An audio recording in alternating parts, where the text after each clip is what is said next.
Olá, pessoal! Sejam bem-vindos a mais uma aula de vetores e geometria analítica. Aqui é a professora Fabiana e hoje eu vou mostrar para vocês alguns métodos computacionais. Alguns recursos, ferramentas computacionais para vocês tirarem dúvidas a respeito de resolução, gabarito. Então, olha só. Aqui nós temos um sistema linear e nós queremos encontrar as incógnitas x1, x2, x3 e x4. Aqui ao lado nós temos o site matrixcalc.org.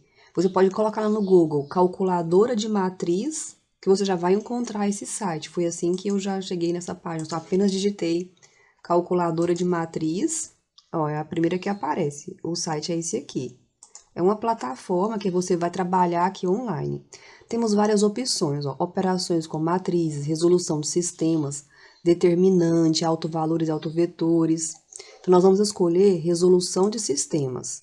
E aqui já aparece um campo para você colocar os seus valores de coeficientes e termos independentes. Você pode diminuir os espaços e também aumentar. Vamos deixar dessa maneira e conforme você for dando Enter, ele vai criando novos espaços. Então, eu vou colocar aqui, ó, na primeira linha, as informações da primeira equação. Então, nós vamos ter coeficiente 1 para x1, coeficiente 2 para x2, coeficiente 1 para x3. Eu já vou colocar a setinha para o lado, no teclado do computador, aí ele já passou para o lado, ó. Menos 5, eu preciso de mais um campo. Aí setinha novamente, 3. Agora eu vou mudar, não dê Enter. Se você der Enter, nós já temos 3 espaços aqui, você cria uma nova sequência aqui de linhas. Então, eu não vou dar Enter, eu vim com o cursor e cliquei, tá? Então, 3, 6, menos 1, menos 3, 1. Pronto, ó, já coloquei todos, coloquei os de baixo também. Agora aqui eu tenho várias opções de resolução. Vamos colocar aqui, ó, resolução pelo método de Gauss, que é o algoritmo que a gente trabalhou na sala de aula. E aqui nós vamos observar, ó, cada passo que o algoritmo faz. Então, que ele usou esse número 1 como pivô, aí depois ele zerou a linha 2, ele escreve a operação, ó, ele só trocou a ordem aqui, né? Então, isso aqui é essa maneira. Eu acho importante vocês escreverem as operações para a gente saber o que foi feito de um passo para o outro. E você pode observar aqui que até um algoritmo computacional mostra qual é a operação. Todo livro que você pega mostra qual é a informação. Então, mesmo que alguém te fale assim, não, não precisa. Precisa sim, para você saber depois qual é o seu erro, para alguém que for ler seu material, saber qual é, o que você está fazendo. Eu acho que é importante, sim.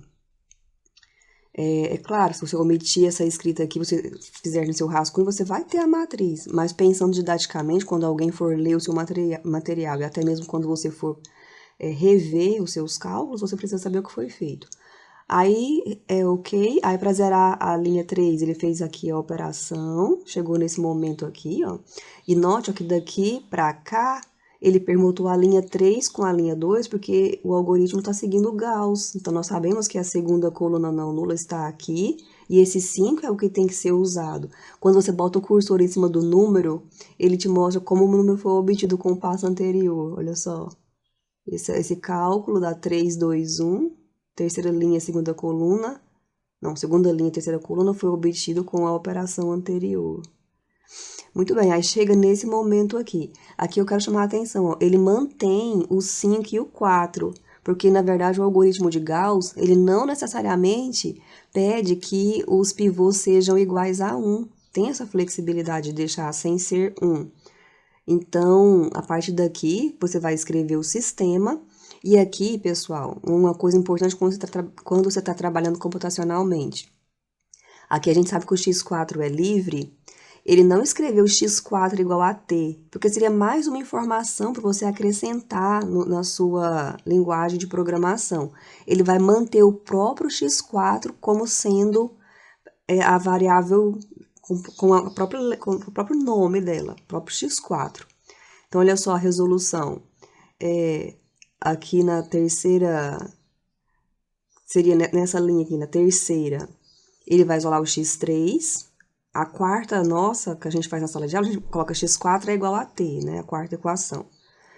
Aí, então, aqui nessa linha, nessa equação, ele vai isolar o x3. Depois, na anterior, ele vai isolar o x2, mantendo o x4, ó, x4, x4. E na primeira, vai isolar o x1, da mesma maneira que a gente faz. Na primeira, sempre isola x1, na segunda, sempre isola x2, na terceira, sempre isola x3. E a solução, ó, ao invés de colocar t, ficou tudo em função do x4.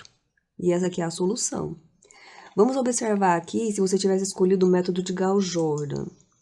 O método de Gauss-Jordan, ele precisa transformar os pivôs iguais a 1 em 1 e ele zera abaixo e acima do pivô. Então, olha só, ele vem fazendo todos os passos. E aqui, olha, já estão todos aqui os pivôs iguais a 1 e agora ele tem que zerar ainda acima dos pivôs. E chega nessa matriz. Eu acho que dá muito... estende muito os cálculos. Então, como o Gauss já te dá a solução e são menos cálculos, porque zera só abaixo, então vamos manter sempre usando o Gauss mesmo para resolução de sistemas. O Gauss-Jordan, ele é necessário para encontrar a matriz inversa. Então, se você quiser encontrar uma matriz inversa, a matriz inversa de alguma matriz, você tem necessariamente que usar o Gauss-Jordan. Aí não tem como substituí-lo por outro. Mas para resolver sistemas, o Gauss já é suficiente. A segunda ferramenta que eu vou mostrar para vocês é o GeoGebra. Aqui no GeoGebra, tem vídeo lá no meu canal ensinando como instalar o GeoGebra, você pode olhar os primeiros passos por lá. Aí nós vamos aqui, ó, nessa linha principal, eu coloquei exibir e escolhi cálculo simbólico, que essa a gente chama de janela CAS. Eu tirei, porque ela já estava habilitada. Então, vamos de novo. Exibir, janela CAS. Agora ela apareceu novamente. Aqui, o comando para sistema, eu vou abrir colchetes para guardar a informação do sistema. E cada linha do sistema vai ficar abrir chaves para guardar a informação. E cada linha também entre chaves. Então, vamos colocar aqui, ó. x1 mais 2x2...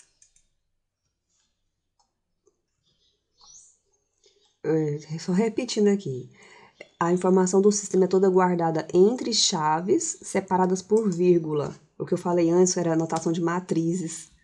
Então, chaves separadas por vírgulas. Digitei a primeira equação e agora eu vou digitar as outras.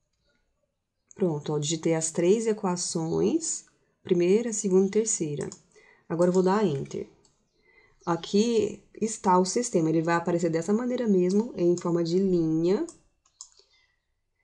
Porque aqui a gente não tem muito espaço, né? Então é uma coisa otimizada.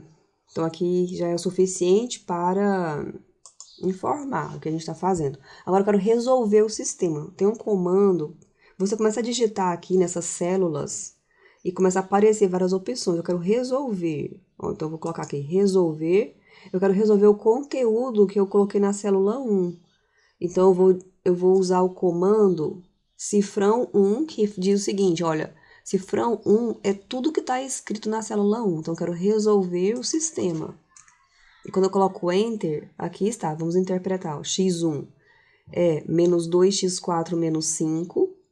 O x2 é o 3 mais 2x4, o 2 mais 3x4. Ó, tudo que a gente encontrou com a resolução lá no matrix igual a resolução que a gente encontrou aqui, ó, no calculador de matriz, né? Tem outras maneiras de você escrever. Você poderia escrever logo o resolver. Aí, aqui dentro, você pode colocar o sistema. Então, eu vou copiar aqui, ó, Ctrl C. E aqui eu vou colocar o sistema. Aí, também te dá a solução.